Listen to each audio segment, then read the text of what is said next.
ജീവിതത്തിലെ ഒരു കാര്യവുമായിട്ടും കുഞ്ഞുങ്ങളെ കണക്ട് ചെയ്യാതെ അവരെ ഇങ്ങനെ പഠിക്കുന്ന ചില യന്ത്രങ്ങളോ അല്ലെ ജീവികളോ ആക്കി മാറ്റി കുറേ ട്യൂഷനും കോച്ചിങ്ങും മാത്രം കൊടുത്ത് കുറേ പരീക്ഷകൾ എഴുതിപ്പിച്ച് കുറേ ഇൻഫർമേഷൻസ് കുത്തി നിറച്ച് അവരെ ജീവിതത്തിൽ വിജയിപ്പിക്കാമെന്ന് ഇനി ആരും കരുതണ്ട. കാരണം ഇനിയും ഡിഗ്രികൾക്കൊക്കെ അതിൻ്റേതായ പരിമിതികളുണ്ട്. നിങ്ങളുടെ കുഞ്ഞുങ്ങൾക്ക് എന്ത് സ്കില്ലുണ്ട്, അല്ലെങ്കിൽ അവർക്ക് എന്ത് കാര്യപ്രാപ്തിയുണ്ട്, അവർക്ക് സാഹചര്യങ്ങളെ എങ്ങനെ ബലവത്തായി നേരിടാൻ കഴിവുണ്ട്, ഭാഷ എങ്ങനെ ഉപയോഗിക്കാൻ, അറിവിനെ എങ്ങനെ ഉപയോഗിക്കാൻ, ആപ്ലിക്കേഷൻ ഓഫ് നോളജ്, അവരുടെ ഇതിനെക്കുറിച്ചൊക്കെയാണ് ഇനിയും ലോകം ചിന്തിക്കാൻ പോകുന്നത്. അങ്ങനെയാണ് ഓരോ കുട്ടികളെ ഇനിയും ലോകം വിലയിരുത്താൻ പോകുന്നത്. അവിടെയാണ് അവരുടെ വിജയവും പരാജയവും തീരുമാനിക്കുന്നത്. അതുകൊണ്ട് കുറച്ചുകൂടെ ജീവിതവുമായിട്ട് കണക്ട് ചെയ്ത് ജീവിതത്തിൻ്റെ സമസ്ത മേഖലകളിലും പ്രാപ്തിയുള്ളവരായി കുഞ്ഞുങ്ങളെ ഒരുക്കിക്കൊണ്ട് വന്നില്ലെങ്കിൽ നാളെ ഒരുപക്ഷെ ഈ കുഞ്ഞുങ്ങളൊക്കെ പരാജയപ്പെട്ടു പോകാൻ സാധ്യതയുണ്ട്. എങ്ങനെയാണ് ജീവിതം കുറേ കൂടി കുട്ടികളെ ജീവിതവുമായിട്ട് ബന്ധപ്പെടുത്തി എങ്ങനെ കുട്ടികളെ ഒരുക്കിയെടുക്കാം, അതിനെ എന്ത് ചെയ്യാം, അവർക്ക് പ്രതിസന്ധികളെയും പ്രശ്നങ്ങളെയും ഒക്കെ വന്നാൽ എങ്ങനെ നേരിടാൻ അവർക്ക് അവസരം കിട്ടും, അല്ലെങ്കിൽ നാളെ വരാൻ പോകുന്ന ലോകത്തിൻ്റെ മാറ്റങ്ങൾക്കനുസരിച്ച് അവർക്ക് എങ്ങനെ അപ്ഡേറ്റഡ് ആയിട്ട് നിൽക്കാൻ കഴിയും, അതിനൊക്കെ വേണ്ടി എങ്ങനെ നമ്മൾ വിദ്യാഭ്യാസത്തെയും പേരൻറ്റിങ്ങിനെയൊക്കെ ഒരു രൂപമാറ്റം വരുത്തണം, എങ്ങനെ കുഞ്ഞുങ്ങളുടെ കാര്യത്തിൽ കുറേ കൂടെ നമ്മൾ ഗൗരവമാണ്, ഇതിനെക്കുറിച്ചാണ് ഈ വീഡിയോ സംസാരിക്കുന്നത്. നല്ലതെങ്കിൽ മറ്റുള്ളവർക്ക് കൂടെ ഒന്ന് ഷെയർ ചെയ്ത് കൊടുക്കാൻ പ്രത്യേകം ശ്രമിക്കുക. നിങ്ങൾ ഈ ഒരു ചാനലിന് തരുന്ന എല്ലാ സപ്പോർട്ടിനും ഒരുപാട് നന്ദിയുണ്ട്. Watch this.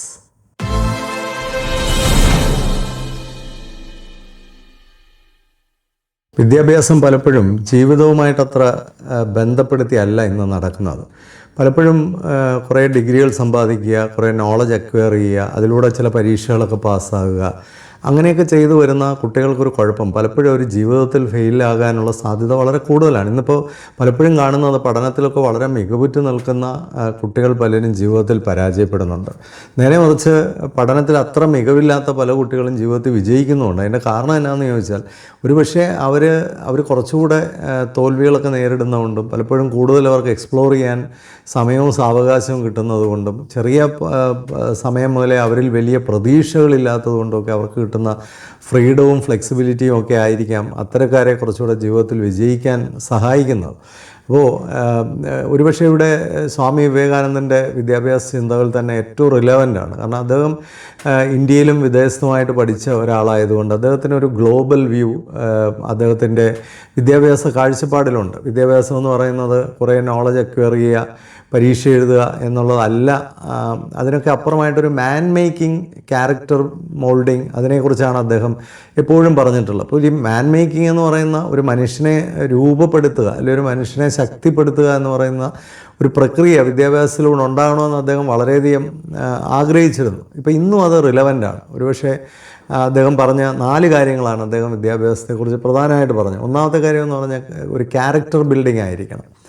സ്വന്തമായൊരു ഭാവമുള്ള, സ്വന്തമായ അഭിപ്രായമുള്ള, അല്ലെങ്കിൽ സ്വന്തമായ നിലപാടുകളുള്ള, അത് അദ്ദേഹത്തിൻ്റെ ജീവിതത്തിൽ അദ്ദേഹം വളരെ കൃത്യമായിട്ട് കാണിച്ച ഒരാളാണ്. അദ്ദേഹത്തിന് ആ കാലഘട്ടത്തിൽ മറ്റാർക്കും ചിന്തിക്കാൻ പറ്റാത്ത, അല്ലെങ്കിൽ മറ്റാരും ചെയ്യാത്ത ആ ഒരു ഒഴുക്കിന് എതിരെ നീന്തിയ ഒരു വ്യക്തിയായിരുന്നു അദ്ദേഹം. ആ കാലഘട്ടത്തിൽ വളരെ ഡൈനാമിക്കായിട്ടുള്ള, അല്ലെങ്കിൽ വളരെ ചാലഞ്ചിങ് ആയിട്ടുള്ള അഭിപ്രായങ്ങളും മറ്റും മുമ്പോട്ട് വയ്ക്കുകയൊക്കെ ചെയ്ത ഒരാളാണ് അദ്ദേഹം.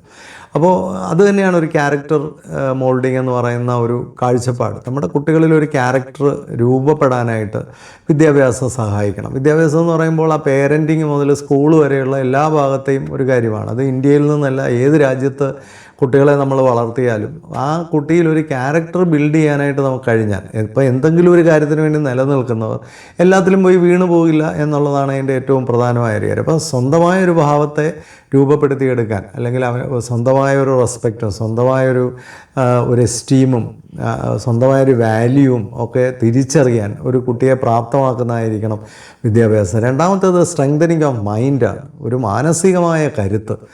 ഒരുപക്ഷെ ജീവിതത്തിലെ എല്ലാ പരീക്ഷണങ്ങളും ഒരു മൈൻഡ് ഗെയിം തന്നെയാണ്. കാരണം നമ്മൾ ജീവിതത്തിൽ ഏതൊരു കാര്യവും ഏതൊരു ചലഞ്ച് ഏറ്റെടുക്കുമ്പോഴും അവിടെയെല്ലാം നമ്മുടെ മെൻ്റൽ എബിലിറ്റി, അല്ലെങ്കിൽ ഒരു മൈൻഡിൻ്റെ ഒരു സ്ട്രെങ്ത് ക്വസ്റ്റ്യൻ ചെയ്യപ്പെടും. പ്രത്യേകിച്ച് ഈ കാലഘട്ടത്തിൽ പ്രത്യേകിച്ച് കുട്ടികളുടെ മാനസികാരോഗ്യത്തിൽ വലിയ കുറവുകൾ സംഭവിച്ചിട്ടുണ്ട്. അതിൻ്റെ പല കാരണങ്ങളും അതിനുണ്ട്. അപ്പോൾ ഇത് വിദ്യാഭ്യാസത്തിലൂടെയാണ് ഇത് രൂപപ്പെട്ട് വരേണ്ടത്. വിദ്യാഭ്യാസത്തിൽ അത്തരത്തിലുള്ള ഇടങ്ങൾ കുട്ടികൾക്ക് നൽകുക, അങ്ങനെയുള്ള സാഹചര്യങ്ങളിലൂടെ കുട്ടികളെ കടത്തിവിടുക. വെറുതെ ഇങ്ങനെ നോട്ട്സ് എഴുതി, കാണാ പഠിച്ചു, പരീക്ഷ എഴുതി ഡിഗ്രികൾ സമ്പാദിച്ച് വരുന്ന ഒരാളിന് ഒരു മെൻ്റൽ സ്ട്രെങ്ത് ഇല്ലാതെ വരിക, അവർ അക്ഷരാർത്ഥത്തിൽ ജീവിതത്തിലെ വലിയ വെല്ലുവിളികൾ വരുമ്പോൾ, അല്ലെങ്കിൽ ജീവിതത്തിലെ തടസ്സങ്ങൾ വരുമ്പോൾ, ജീവിതത്തിലെ പ്രയാസങ്ങൾ വരുമ്പോൾ അവർ വിൽറ്റ് ചെയ്തു പോവുകയും ചെയ്യും. മൂന്നാമത്തെ ഒരു കാര്യം ഏറ്റവും പ്രധാനമായിട്ടുള്ളത് എക്സ്പാൻഡിങ് ദ ഇൻ്റലക്റ്റാണ്. Thinking capacity, reasoning capacity, questioning capacity, ഇതൊന്നും കുട്ടികളിൽ വളരുന്നില്ല. ഒരുപക്ഷെ അങ്ങനെയുള്ളതിനെ നമ്മൾ പ്രോത്സാഹിപ്പിക്കുന്നുമില്ല. ഒരുപക്ഷെ ചൈൽഡ് സെൻറ്റേർഡ് അല്ല ഇന്നത്തെ എഡ്യൂക്കേഷൻ എന്നുള്ളതിൻ്റെ ഏറ്റവും പ്രധാനപ്പെട്ട ഒരു കാരണം നമുക്ക് എടുത്തു പറയാൻ കഴിയുന്നത്, ഒരു ക്വസ്റ്റ്യൻ ചോദിക്കുന്ന ഒരാളിനെ നമ്മൾ ഒരു ഇൻഡിസിപ്ലിൻഡ് പേഴ്സണായിട്ടാണ് പലപ്പോഴും ചിത്രീകരിക്കുന്നത്. ഈ ക്വസ്റ്റ്യൻ ചോദിക്കുക, അല്ലെങ്കിൽ റീസൺ ചെയ്യുക, അനലൈസ് ചെയ്യുക, അല്ലെങ്കിൽ ഒരു കാര്യത്തെ അവൻ്റെ സ്വന്തം ചിന്ത കൊണ്ടും യുക്തി കൊണ്ടും ഒന്ന് വിശകലനം ചെയ്യാൻ ശ്രമിക്കുന്ന ഒരാളിനെ നമുക്കിഷ്ടമല്ല. പൊതുവേ ചെറിയ ക്ലാസ്സുകളിലൊക്കെ അല്ലെങ്കിൽ ഈവൻ കോളേജുകളിൽ പോലും അങ്ങനെയുള്ളവർക്ക് ഒരു സ്പേസ് ഉണ്ടോ എന്ന് സംശയിക്കേണ്ടിയിരിക്കുന്നു. കാരണം പലപ്പോഴും നമ്മൾ പഠിപ്പിച്ചു കൊടുക്കുന്നതെല്ലാം കാണാൻ പഠിച്ച് ഉത്തരമായിട്ട് എഴുതുന്നവരെയാണ് നമുക്ക് പലപ്പോഴും ഇഷ്ടം. നാലാമത്തേത് ഒരു ഫോസ്റ്ററിങ് സെൽഫ് റിലയൻസ് ആണ്. സ്വന്തം കാലിൽ നിൽക്കാൻ, സ്വന്തം പ്രാപ്തിയുള്ളവനായി, മറ്റുള്ളവരെ വലുതായി ആശ്രയിക്കാതെ സ്വന്തം കാലിൽ നിൽക്കാനുള്ള പ്രാപ്തിയിലേക്ക് ഒരു കുട്ടിയെ നയിക്കാൻ വിദ്യാഭ്യാസത്തിന് കഴിയുന്നുണ്ടോ? നമ്മൾ ഇന്നും ഇന്ത്യ പോലുള്ള രാജ്യം ജോബ് സീക്കേഴ്സിനെയാണ് ക്രിയേറ്റ് ചെയ്യുന്നത്. എല്ലാവരും ആരെങ്കിലും ജോലി കൊടുക്കണം എന്ന് പറഞ്ഞുകൊണ്ടാണ് അവർ വരുന്നത്. എന്നാൽ ഈ ജോലി വാങ്ങിക്കാനുള്ള കപ്പാസിറ്റി പോലും അവർക്കില്ല. അപ്പോഴാണ് ഒരു ജോലി ക്രിയേറ്റ് ചെയ്യാനുള്ള, അല്ലെങ്കിൽ ഒരു ഓൺട്രപ്രേണിയൽ ഏർജുള്ള, സീലുള്ള എത്ര വിദ്യാർത്ഥികളെ നമുക്ക് സൃഷ്ടിക്കാൻ കഴിയുന്നുണ്ട്, എത്ര ജെനുവിൻ ലീഡേഴ്സിനെ നമുക്ക് ക്രിയേറ്റ് ചെയ്യാൻ പറ്റുന്നുണ്ട്. അപ്പോൾ അതൊക്കെ ഒരു സെൽഫ് റിലയൻസിൽ നിന്ന് വരുന്നതാണ്. ലീഡർഷിപ്പ് എന്ന് പറയുന്ന ഒരു സൊല്യൂഷനാണ്.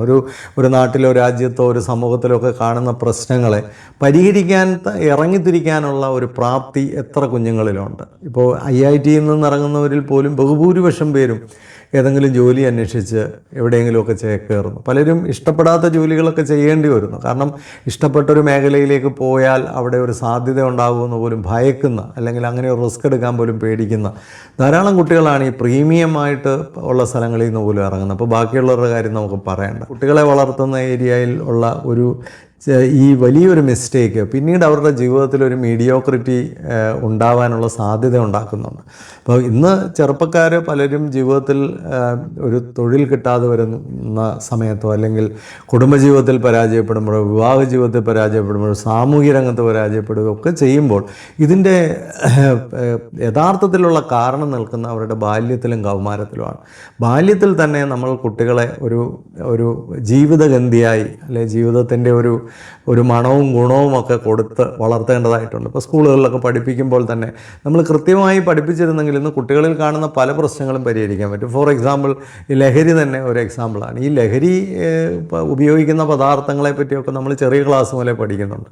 പക്ഷെ ആ പഠിക്കുന്ന സമയത്ത് തന്നെ അവരെ ഇതുമായിട്ട് കണക്ട് ചെയ്ത് പഠിപ്പിച്ചിരുന്നെങ്കിൽ അവർ ഇത്തരം കാര്യങ്ങളൊക്കെ ഉപയോഗിക്കാൻ, അല്ലെങ്കിൽ ഉപയോഗിക്കുന്നവരെ കാണുമ്പോൾ, അല്ലെങ്കിൽ അതിനുള്ള ശ്രമങ്ങളുണ്ടാകുമ്പോൾ, അതിനുള്ള സ്വാധീനങ്ങളുണ്ടാകുമ്പോൾ അവർക്ക് അത്തരം കാര്യങ്ങളെപ്പറ്റി ചിന്തിച്ച് അനലൈസ് ചെയ്യാനുള്ളൊരു കപ്പാസിറ്റി കിട്ടും. പ്രത്യേകിച്ച് സൈബർ അഡിക്ഷൻ അല്ലെങ്കിൽ സ്ക്രീൻ അഡിക്ഷനൊക്കെ വരുമ്പോൾ അതിൻ്റെ ആരോഗ്യ പ്രശ്നങ്ങളെയൊക്കെ കറക്റ്റായിട്ട് മനസ്സിലാക്കി പഠിപ്പിച്ചാൽ, അതുപോലെ തന്നെ പ്രണയത്തിലും മറ്റും വീണ് പല ചതിക്കുഴികളിലുമൊക്കെ വീഴുമ്പോൾ കുട്ടികൾ അവരുടെ വളർച്ചാ കാലഘട്ടത്തിൽ തന്നെ അവർ പഠിച്ച കാര്യങ്ങളെ വൃത്തിയായി പഠിച്ചിരുന്നെങ്കിൽ പലപ്പോഴും പല ചതിക്കുഴികളിലും പല ട്രാപ്പുകളിലും ഒക്കെ കുട്ടികൾ വീഴുന്നതിൽ നിന്ന് അവരെ നമുക്ക് രക്ഷിക്കാൻ പറ്റും. ഇപ്പോൾ ജങ്ക് ഫുഡ് തന്നെ എടുക്കുക. ഈ ജങ്ക് ഫുഡിലൊക്കെ ഉപയോഗിക്കുന്ന ടേസ്റ്റ് മേക്കേഴ്സ് ആയാലും പ്രിസർവേറ്റീവ്സ് ആയാലും അങ്ങനെയുള്ള സാധനം, അല്ലെ കളറുകൾ, ഇങ്ങനെയൊക്കെയുള്ള കാര്യങ്ങൾ, അവർ ഡെക്കറേറ്റ് ചെയ്യുന്ന കാര്യങ്ങളൊക്കെ പലതും നമുക്ക് എഡിബിൾ അല്ലാത്ത കാര്യങ്ങളാണ്. പക്ഷേ ഇത് കുട്ടികൾ പഠിക്കുന്ന കാലത്ത്, അല്ലെങ്കിൽ ആ പഠനത്തിൽ ടെക്സ്റ്റ് കോൺടെക്സ്റ്റ് എന്ന് പറയാറുണ്ട്. അപ്പോൾ ആ ടെക്സ്റ്റിൽ നിന്ന് ആ കുട്ടികളുടെ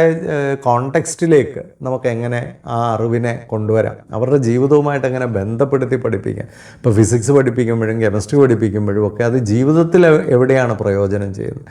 പലരും ചോദിക്കുന്ന കണക്ക് പഠിക്കുന്നതിൻ്റെ ഗുണം എന്താണ്? അപ്പോൾ കണക്കിനെ ഒരു ജീവിതവുമായിട്ട് ബന്ധപ്പെടുത്തി പഠിപ്പിക്കാൻ പലർക്കും പ്രയാസം വരുമ്പോഴാണ് കുട്ടികൾ ഇതിനെയൊക്കെ ഒരു ബോറടിച്ച്, അല്ലെങ്കിൽ വളരെ ഒരു ജൈവതയില്ലാതെ കുട്ടികൾ ഇതൊക്കെ പഠിക്കേണ്ടി വരുന്നത്. അപ്പോൾ ഭാഷ തന്നെ പഠിക്കുമ്പോൾ ആ ഭാഷയുടെ ഉപയോഗങ്ങളിലേക്കൊക്കെ ആ കുട്ടികളെ ഒന്ന് കൊണ്ടുപോകാൻ ശ്രമിച്ചാൽ, അതിൻ്റെയൊക്കെ സാധ്യതകളിലേക്ക് അവരെ ഒന്ന് കൊണ്ടുപോകാൻ ശ്രമിച്ചാൽ അപ്പോൾ ഓരോന്നും പഠിക്കുമ്പോൾ അതിനിപ്പോൾ ജോഗ്രഫി പഠിക്കുന്ന ഒരു കുട്ടിയാണ്, ഒരു ജോഗ്രഫി പഠിക്കുന്ന ഒരു കുട്ടിക്ക് കിഴക്കെവിടാണ് തെക്കെവിടെ വടക്കെവിടാന്ന് പോലും അറിയാൻ വയ്യാത്തൊരു സാഹചര്യത്തിൽ ഇപ്പോൾ ഗൂഗിൾ മാപ്പ് ഉള്ളതുകൊണ്ടാണ് പലരും രക്ഷപ്പെട്ട് നിൽക്കുന്നത്. പലപ്പോഴും ദിക്കുകൾ പോലും അവർക്കൊരു ഐഡിയ ഇല്ല. അതുപോലെ തന്നെ സമയത്തെക്കുറിച്ചൊരു ഐഡിയ ഇല്ല, ലോകത്തിൻ്റെ ക്രമങ്ങളെക്കുറിച്ചൊരു ഐഡിയ ഇല്ല. ചരിത്രം പഠിക്കുന്ന കുട്ടികൾ വെറുതെ അത് ചോദ്യവും ഉത്തരവുമായിട്ട് പഠിച്ച് മാറ്റുന്നതല്ലാതെ ആ ചരിത്ര ബോധത്തിലേക്ക് എത്ര പേരെ, പരിസ്ഥിതി ബോധത്തിലേക്ക്, സാമൂഹിക ബോധത്തിലേക്കൊക്കെ എത്ര കണ്ട് നമുക്ക് കുഞ്ഞുങ്ങളെ കണക്ട് ചെയ്യാൻ പറ്റുന്നുണ്ട്. ഒരു പക്ഷേ ഈ കാലഘട്ടം കുഞ്ഞുങ്ങൾ ഡിസ്കണക്റ്റഡ് ആയിക്കൊണ്ടിരിക്കുന്ന ഒരു കാലഘട്ടമാണ്. ഇവിടെയാണ് ജീവിതഗന്ധിയായ ഒരു വിദ്യാഭ്യാസത്തിൻ്റെ സാധ്യത. ജീവിതവുമായിട്ട് ഇതിനെ കണക്ട് ചെയ്ത് കൊണ്ടുപോകാൻ നമുക്ക് കഴിയുന്നില്ലെങ്കിൽ അതിൻ്റെ പോരായ്മകൾ കുഞ്ഞുങ്ങളിൽ തീർച്ചയായിട്ടും ഉണ്ടാകും. അതുപോലെ നോളജ് മാത്രം പോരാ. ഇപ്പോൾ ജങ്ക് ഫുഡിനെ പറ്റിയുള്ള നോളജ് ഉണ്ടായതുകൊണ്ട് മാത്രം, അല്ലെങ്കിൽ ലഹരിയെക്കുറിച്ചുള്ള നോളജ് മാത്രമല്ല, ചില വാല്യൂസ്, ചിലതൊക്കെ ജീവിതത്തിൽ, ചില വാല്യൂസൊക്കെ ജീവിതത്തിൽ പ്രാക്ടീസ് ചെയ്യുന്നതിൻ്റെ പ്രത്യേകത, ചില കൾച്ചറൊക്കെ ജീവിതത്തിൽ പ്രാക്ടീസ് ചെയ്യുന്നതിൻ്റെ പ്രത്യേകത. ഈ കൾച്ചറും വാല്യൂസും ഒക്കെ ഉണ്ടെങ്കിലേ നമുക്ക് സോഷ്യലി കണക്ട് ചെയ്യാനായിട്ട് പറ്റുള്ളൂ. അല്ലെങ്കിൽ ഞാനെന്നുള്ള ഒരു അമിതമായ ചിന്തയിൽ കുട്ടികൾ ഇന്ന് ഇരിക്കുന്നതിൻ്റെ തന്നെ കാരണം ഈ ഇത്തരത്തിലുള്ള കൾച്ചറും വാല്യൂസും ഒക്കെ പഠനകാലത്ത് തന്നെ ഇത്തരം കാര്യങ്ങളുമായിട്ടൊക്കെ, അപ്പോൾ ഒരു നോളജിനോടൊപ്പം തന്നെ അതിൻ്റെ വാല്യൂസും അതുമായിട്ട് ബന്ധപ്പെട്ട കൾച്ചറും ഒക്കെ കണക്ട് ചെയ്ത് കൊടുക്കാൻ ഉള്ള ഒരു സ്വാതന്ത്ര്യം, ഇപ്പോൾ പ്രത്യേകമായിട്ട് പഠനത്തിൽ അത്തരത്തിലുള്ള സ്വാതന്ത്ര്യമില്ല. ഇപ്പോൾ തന്നെ ക്ലാസ്സുകളിലൊക്കെ സിലബസ് മാത്രം പഠിപ്പിച്ച് പരീക്ഷയ്ക്ക് വേണ്ടി റിവൈസ് ചെയ്ത് അമിതമായ റിവിഷൻ പോലും നടക്കുന്നുണ്ട്. അപ്പോൾ അതുപോലും ആവശ്യമില്ലാത്തതാണ്. കാരണം പഠിപ്പിച്ച് ആ പരീക്ഷ എഴുതാൻ വേണ്ടിയുള്ളത് മാത്രം ഇങ്ങനെ കുത്തി ഇറങ്ങിയാണ്. നേരെ മറിച്ച് ആ പഠിപ്പിച്ചതിൻ്റെ കോണ്ടെക്സ്റ്റുകളിലേക്കും, ആ പഠിപ്പിച്ചതിൻ്റെ ആപ്ലിക്കേഷനിലേക്കും, ആ പഠിപ്പിച്ചതിൻ്റെ ഒരു റീസണിങ്ങിലേക്കും, അതിൽ നിന്ന് ഉത്ഭവിക്കാവുന്ന ക്വസ്റ്റ്യൻസിലേക്കും ഒക്കെ അവരെ കുറേ കൂടെ വിശാലമായി ഗൈഡ് ചെയ്താൽ, കുറേ കൂടെ വലിയ ഒരു ലോകത്തിലേക്ക്, അല്ലെങ്കിൽ ഒരു ബിഗ് പിക്ചറിലേക്ക് അവർ കടന്നു പോവുകയും അതൊക്കെ അവരുടെ ഒരു ഇൻ്റലക്റ്റിനെ കൂടുതൽ സ്വാധീനിക്കുകയും ഒക്കെ ചെയ്യുമായിരുന്നു. പക്ഷെ അതല്ല, എങ്ങനെയെങ്കിലും ആ പരീക്ഷയ്ക്ക് മാർക്ക് വാങ്ങിപ്പിക്കുക, A+ വാങ്ങിപ്പിക്കുക, A1 വാങ്ങിപ്പിക്കുക എന്നുള്ള ഒറ്റ ലക്ഷ്യത്തിലേക്ക് മാത്രം പോകുന്നത് കൊണ്ട് വിദ്യാഭ്യാസത്തിൽ സമയമില്ല, ഇതിനൊന്നും സമയമില്ല. അധ്യാപകർ പറയുന്നത് ഒരു റിവിഷൻ 2 റിവിഷനൊക്കെ തീർത്തിട്ട് പിന്നെ പരീക്ഷകളെല്ലാം ഇട്ടിട്ട്, അപ്പോൾ ഇത് തന്നെയാണ് വീട്ടിൽ സംഭവിക്കുന്നത്. വീട്ടിലും ഒരു കുട്ടികളങ്ങോട്ട് മുതിർന്നു കഴിഞ്ഞാൽ ഈ പഠനവും ഹോംവർക്കും ട്യൂഷനും കോച്ചിങ്ങും കഴിഞ്ഞിട്ട് ഫാമിലി ടൈമില്ല. ഈ ഫാമിലി ടൈമിലൊക്കെയാണ് കുട്ടികളുമായിട്ട് ഇത്തരത്തിലുള്ള ചർച്ചകളൊക്കെ ഉണ്ടാവേണ്ടത്. പ്രത്യേകിച്ച് ടീനേജിലൊക്കെയുള്ള കുട്ടികളുമായിട്ട് ഈ കോണ്ടെക്സ്റ്റുവലായിട്ടുള്ള ചർച്ചകളൊക്കെ, പഠിക്കുന്ന കാര്യങ്ങളെ അവരുടെ ജീവിതവുമായിട്ടൊക്കെ ഒന്ന് ബന്ധപ്പെടുത്തുന്ന ചർച്ചകളുണ്ടാകും. അതിനുള്ള ഫ്രീഡം ഉണ്ടാവണം, അതിനുള്ള ഫ്ലെക്സിബിലിറ്റി ഉണ്ടാവണം, അതിനുള്ള ആക്ടിവിറ്റീസ് ഉണ്ടാവണം. ഇതൊന്നും ഉണ്ടാവുന്നില്ല എന്നുള്ളതാണ് ഏറ്റവും രസകരമായ കാര്യം. ആക്ടിവിറ്റീസ് ഇല്ല. കാരണം കുട്ടികൾക്ക് അത്തരത്തിലുള്ള കാര്യങ്ങളെ എക്സ്പ്ലോർ ചെയ്യണമെങ്കിൽ അതിന് തക്കവണ്ണമുള്ള ആക്ടിവിറ്റീസ് ഉണ്ടാവണം. അത്തരം ആക്ടിവിറ്റീസ് പോലും കുട്ടികൾക്ക് ഉണ്ടാവുന്നില്ല. ഇപ്പോൾ ഒരു ഭക്ഷണം പോലും ഒന്ന് പാകം ചെയ്ത് കുട്ടികൾക്ക് നോക്കാനുള്ള ഒരു സമയമോ സാവകാശമോ സ്കൂളിലും ഇല്ല, വീടുകളിലും ഇല്ല. ഇപ്പോൾ ഒരു വീടെങ്ങനെ വൃത്തിയാക്കിയിടുക, അല്ലെങ്കിൽ ഒരു സ്ഥലം എങ്ങനെ, ഒരു റോഡ് എങ്ങനെ വൃത്തിയാക്കിയിടുക, ഒരു മരം അല്ലെങ്കിൽ ഒരു ചെടി എങ്ങനെ പ്ലാന്റ് ചെയ്യാം, ഇതൊന്നും അവരുടെ ജീവിതവുമായിട്ട് ബന്ധപ്പെട്ടിട്ടില്ല. ഒരു പെറ്റ്സിനെ നോക്കാൻ പോലും കുട്ടികൾക്ക് അവസരങ്ങളോ സാധ്യതകളോ സമയമോ ഇല്ലാത്ത ഒരു ലോകത്താണ് കുട്ടികൾ ഇന്ന് വളരുന്നത്. ഒരു കളി, ഒരുപാട് കോണ്ടെക്സ്ച്വൽ ആയിട്ട് കാര്യങ്ങളെ മനസ്സിലാക്കാൻ കഴിയുന്ന ഒരു സ്ഥലമാണ് കളികളിലൂടെ കുട്ടികൾക്ക് കോൺസെൻട്രേഷൻ കൂടുന്നു, പ്ലാനിങ് ഉണ്ടാകുന്നു, ഇൻ്റർപേഴ്സണൽ സ്കില്ലുണ്ടാകുന്നു. ഇതൊക്കെ അവരുടെ ജീവിതത്തിൽ ഇന്നത് പഠനം എന്ന് പറയുമ്പോൾ കുറേ ബുക്കിഷ് നോളജ് മാത്രമല്ല, ഈ കളികളിലൂടെ ഒരുപാട് പഠനങ്ങൾ നടക്കുന്നുണ്ട്, കലകളിലൂടെ ഒരുപാട് പഠനങ്ങൾ നടക്കുന്നുണ്ട്, സാംസ്കാരിക പ്രവർത്തനങ്ങളിലൂടെ ഒരുപാട് പഠനങ്ങൾ നടക്കുന്നുണ്ട്. ഇതിൽ ഏതൊക്കെയാണ് നാളെ അവരുടെ ജീവിതത്തിൽ ആവശ്യം വരുന്നത് ഇതൊന്നും നമുക്കറിയില്ല. അപ്പോൾ ഒരു കുട്ടിയെ സംബന്ധിച്ച് സമഗ്രമായി വളർത്തിക്കൊണ്ടുവരിക, അവരെ ജീവിതത്തിലെ എല്ലാത്തര കാര്യങ്ങളിലൂടെയും കണക്ട് ചെയ്ത് വളർത്തിക്കൊണ്ട് വരുമ്പോൾ അവരൊരു ഇൻ്റഗ്രേറ്റഡ് ആയിട്ടുള്ള, വളരെ കംപ്ലീറ്റ് ആയിട്ടുള്ള ഒരു കുട്ടിയായിട്ട് മാറും. അപ്പോൾ അതാണ് പ്രധാനം. ഇപ്പം അക്കാഡമിക്കായിട്ട് വളരെ ടോപ്പായിട്ടുള്ള കുട്ടികൾ മാത്രമല്ലല്ലോ, ഇപ്പോൾ അക്കാഡമിക്കായിട്ട് പുറകിൽ നിൽക്കുന്ന കുട്ടികളൊക്കെ ഉണ്ട്. ഇത്തരം കുട്ടികളെയൊക്കെ കുറച്ചുകൂടെ വിശാലമായ ലോകത്തേക്കൊക്കെ ഇറങ്ങിക്കൊണ്ട് പോകുമ്പോഴാണ് അവരുടെ ടാലൻ്റ് എവിടെയാണ്, അവരുടെ ഒരു സ്ട്രെങ്ത് എവിടെയാണ്, അവരെ എവിടെയാണ് നമുക്കൊന്ന് മിടുക്കരാക്കാൻ കഴിയുന്നത്. പല കുട്ടികളും ചോദിക്കുന്ന ചോദ്യമാണ്, സാറേ എന്നെ പഠിക്കാനും കൊള്ളില്ല, ഒന്നിനും കൊള്ളില്ല. ഈ അവസ്ഥ എന്തുകൊണ്ടാണ് ഉണ്ടാകുന്നത്? പഠിക്കാനൊരല്പം പുറകോട്ട് നിൽക്കുന്ന ഒരു കുട്ടിയെ സംബന്ധിച്ച് അതിനെ കുറേ കൂടെ വിശാലമായ ലോകത്തിലേക്ക് കടത്തിക്കൊണ്ട് പോകുക, അതിനെവിടെയാണ് കണക്ട് ചെയ്ത് കിട്ടുന്നത് എടുക്കുന്നതെന്ന് ഒരവസരം ചിലപ്പോൾ ഒരു ഫോട്ടോ എടുക്കുമ്പോഴായിരിക്കും ആ കുട്ടി മനസ്സിലാക്കുന്നത് ഞാൻ നല്ലൊരു ഫോട്ടോഗ്രാഫറാണ്, അല്ലെങ്കിൽ എനിക്ക് ലെൻസിലൂടെ മറ്റുള്ളവർ കാണുന്നതിനേക്കാളും ബെറ്ററായിട്ട് കാര്യങ്ങളെ കാണാൻ കഴിയുന്നു. പക്ഷേ ആ കുട്ടി ഒരു ഫോട്ടോഗ്രാഫി മേഖലയിൽ വിജയിച്ചു വന്നു എന്നിരിക്കും. വേറൊരു കുട്ടി ഒരു ഭക്ഷണം ഉണ്ടാക്കാനുള്ള അവസരം കിട്ടുമ്പോഴാണ് അതിലൂടെ അതിൻ്റെ അവന് ആ ടേസ്റ്റിനെയൊക്കെ തിരിച്ചറിയാനുള്ളൊരു കപ്പാസിറ്റി, അല്ലെങ്കിൽ ശബ്ദം കേൾക്കുമ്പോൾ ആ ശബ്ദങ്ങളെ വ്യത്യസ്തമായി തിരിച്ചറിയാനുള്ളൊരു കപ്പാസിറ്റി, കാഴ്ചയിലുള്ള കപ്പാസിറ്റി, എഴുതാനുള്ള കപ്പാസിറ്റി, ഒരു കാര്യത്തെ വിശകലനം ചെയ്യാനുള്ള കപ്പാസിറ്റി, എന്തും ആയിക്കോട്ടെ, ഇതൊക്കെ കുട്ടികൾക്ക് ഉണ്ടോ ഇല്ലയോ എന്ന് എക്സ്പ്ലോർ ചെയ്യാനുള്ള യാതൊരു ഫ്രീഡമോ യാതൊരു ഫ്ലെക്സിബിലിറ്റിയോ യാതൊരു ആക്ടിവിറ്റിയോ കുട്ടികളുടെ ജീവിതത്തിൽ നടക്കുന്നില്ല. ഇവിടെയാണ് ഒരു മാൻ മേക്കിംഗ് എന്ന് പറയുന്ന ഒരു പ്രോസസ്സ് പരാജയപ്പെട്ടു പോകുന്നത്. അതുകൊണ്ട് വളരെ വീക്കായിട്ടുള്ള മനുഷ്യരായി നമ്മൾ യുവാക്കളെ യുവതികളെ സൃഷ്ടിച്ചെടുക്കുകയാണ്. ഇതിനൊരു തിരുത്തൽ എവിടെയെങ്കിലും ഉണ്ടാവണം. ഇന്ത്യ ഏറ്റവും കൂടുതൽ യുവജനങ്ങളുള്ള രാജ്യമാണ്. പക്ഷേ ഇതൊരു ഡെമോഗ്രാഫിക് ഡിവിഡൻ്റായി മാറുന്നത് എപ്പോഴാണെന്ന് ചോദിച്ചാൽ ആ ചെറുപ്പക്കാർ ക്വാളിറ്റി ഉള്ളവരായി രൂപാന്തരപ്പെടുമ്പോഴാണ്. അല്ലാതെ കുറച്ച് പരീക്ഷ എഴുതാൻ മാത്രമുള്ള കുട്ടികളായിട്ട് നമ്മളിവരെ വെച്ചാൽ കുറച്ച് പേര് ആ പരീക്ഷ കൊണ്ട് ജയിക്കുന്നുണ്ട്, ആ പരീക്ഷയിലൂടെ ചിലപ്പോൾ അവർ രക്ഷപ്പെട്ട് പോയെന്നിരിക്കും. അതൊരു മൈക്രോസ്കോപ്പിക് മൈനോറിറ്റിയാണ്. മെജോറിറ്റി ആൾക്കാർ സാധാരണ ജീവിതത്തിലെ നൈപുണ്യങ്ങൾ, സാധാരണ ജീവിതവുമായി ബന്ധപ്പെട്ട പ്രവർത്തന മേഖലകളിലൊക്കെ ചെന്ന് കയറേണ്ടവരാണ്. അവരെ സംബന്ധിച്ച് അതിന് കഴിവോ പ്രാപ്തിയോ ഇല്ലെങ്കിൽ നാളെ സാധാരണ ജീവിതത്തിൽ അവർ പരാജയപ്പെടുന്നു. അതൊരു തൊഴിൽ ചെയ്യാനാണെങ്കിലും കുടുംബജീവിതത്തിലാണെങ്കിലും സാമൂഹികപരമായ കാര്യങ്ങളിലായാലും ഒക്കെ ഇവർ പരാജയപ്പെടുകയാണ് നടക്കുന്നത്. ഇപ്പോൾ രാഷ്ട്രീയ രംഗത്ത് പോലും വരുന്ന ചെറുപ്പക്കാരെയൊക്കെ എടുത്ത് നോക്കിക്കഴിഞ്ഞാൽ അവരൊക്കെ ഒരു സമഗ്രമായ വികസനമില്ല. എവിടെ എന്ത് പറയണം, എങ്ങനെ പെരുമാറണം എന്ന് പോലും പലപ്പോഴും പലർക്കും അറിയത്തില്ല. ഇതൊക്കെ നമ്മളിങ്ങനെ എക്സ്പീരിയൻസ് ചെയ്താണ് മെച്ചുവേർഡായി വരേണ്ടത്. ആ എക്സ്പീരിയൻസിലൂടെ മാത്രമേ ഒരു മെച്യൂരിറ്റിയിലേക്ക് യുവാക്കളെ യുവതികളെ നയിക്കാൻ പറ്റുള്ളൂ. അതിനുള്ള സാഹചര്യങ്ങളും സാവകാശങ്ങളും ഒക്കെ കോളേജുകളിലൊക്കെ ഞാൻ കാണാം. വളരെ പരിതാപകരമായ അവസ്ഥയാണ്. കോളേജുകളിലൊക്കെ പല വലിയ വലിയ കോഴ്സുകൾ എന്നൊക്കെ പറഞ്ഞ് പഠിപ്പിക്കുന്നിടത്ത് പോലും യാതൊരു തരത്തിൽ അവരെ ഒന്ന് നന്നായി ഫിനിഷ് ചെയ്യാൻ, അവർക്ക് നല്ലൊരു കാഴ്ചപ്പാട് കൊടുക്കാൻ, ഉയർന്ന് ചിന്തിക്കാൻ, അവരുടെ സ്കിൽസ് ഡെവലപ്പ് ചെയ്യാൻ ഒന്നുമുള്ള സാഹചര്യങ്ങളുണ്ടാകുന്നില്ല. കുറച്ചുകൂടെ അവരുടെ ജീവിതത്തിൻ്റെ സാധ്യതകൾ, അല്ലെങ്കിൽ ജീവിതത്തിന് നാളെ വരാൻ പോകുന്ന വെല്ലുവിളികളും ജീവിതത്തിൽ നാളെ വരാൻ പോകുന്ന ചാലഞ്ചുകൾ, അതുപോലെ തന്നെ ഓപ്പർച്യൂണിറ്റീസ്, ഇതിനെയൊക്കെ സമഗ്രമായി നേരിടാൻ, അല്ലെങ്കിൽ വളരെ അർത്ഥവത്തായി നേരിടാൻ തക്കവണ്ണം പ്രാപ്തമാക്കി കുഞ്ഞുങ്ങളെ ചെറിയ പ്രായം മുതൽ, ബാല്യം തന്നെ അതിൻ്റെ ഏറ്റവും നല്ല സ്ഥലമാണ്. അവിടെ മുതൽ തുടങ്ങുക, ബാല്യത്തിലൂടെയും കൗമാരത്തിലൂടെയും ഒക്കെ അവരെ വളർത്തിക്കൊണ്ട് വരുമ്പോൾ അത് ജീവിതവുമായിട്ടൊന്ന് കണക്ട് ചെയ്ത്, അല്ല വെച്ച് പുഴുങ്ങി പിന്നെ പുട്ട് തള്ളിയിടുന്ന പോലെ തള്ളിയിട്ടാൽ, ഇതിനെയാണ് പണ്ട് പുട്ടുകുറ്റി വിദ്യാഭ്യാസം എന്ന് പറഞ്ഞത്. അങ്ങനെയാണ് ഇപ്പോൾ നടക്കുന്നത്. അങ്ങനെ തള്ളിയിടാൻ പറ്റുന്നതല്ല കുഞ്ഞുങ്ങൾ. ജീവനുള്ള കുഞ്ഞുങ്ങളാണ്. ഇവർ ഒരുപാട് കാലം നിലനിൽക്കേണ്ടതാണ്.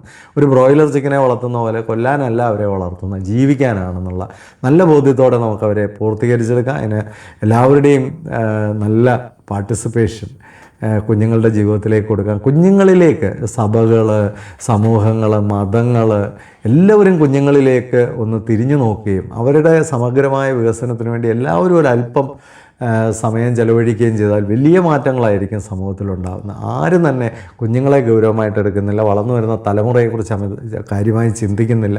എങ്ങനെയെങ്കിലുമൊക്കെ ഒപ്പിച്ചു വെക്കുന്ന പരിപാടി. അവസാനം നമ്മൾ വലിയൊരു അബദ്ധത്തിൽ നാളെ ചെന്ന് വീഴുമെന്നുള്ള കാര്യത്തിൽ ഒരു സംശയവുമില്ല. അങ്ങനെയാണ് ഇപ്പോൾ സംഭവിച്ചുകൊണ്ടിരിക്കുന്നത്. ഞാൻ ഈ അടുത്തിടയിൽ ഒരു ടീച്ചേഴ്സ് ട്രെയിനിങ് പ്രോഗ്രാം തുടങ്ങിയപ്പോൾ തന്നെ ആദ്യമേ ചോദിച്ച ഒരു ചോദ്യം, are you happy with the society we are in? നമ്മളിപ്പോൾ ജീവിക്കുന്ന സൊസൈറ്റിയെ പറ്റി നിങ്ങളുടെ ഒരു അഭിപ്രായം എന്താണ്? അപ്പോൾ അവിടെ തന്നെ എല്ലാവരും സൊസൈറ്റിയെക്കുറിച്ച് അവർക്ക് വലിയ ഭീതിയും വലിയ ആശങ്കയുമുണ്ട്. അവിടെ നിന്നാണ് നമ്മൾ ഒരു തിരിച്ചുവരവ്, അല്ലെങ്കിൽ ഒരു കറക്ഷൻ, ഒരു റീഫോർമേഷൻ, ഒരു ട്രാൻസ്ഫോർമേഷൻ ആവശ്യമാണെന്നുള്ള തിരിച്ചറിവിലേക്ക് നമ്മൾ നീങ്ങേണ്ടത്. എല്ലാവർക്കും ആശംസകൾ. Happy living.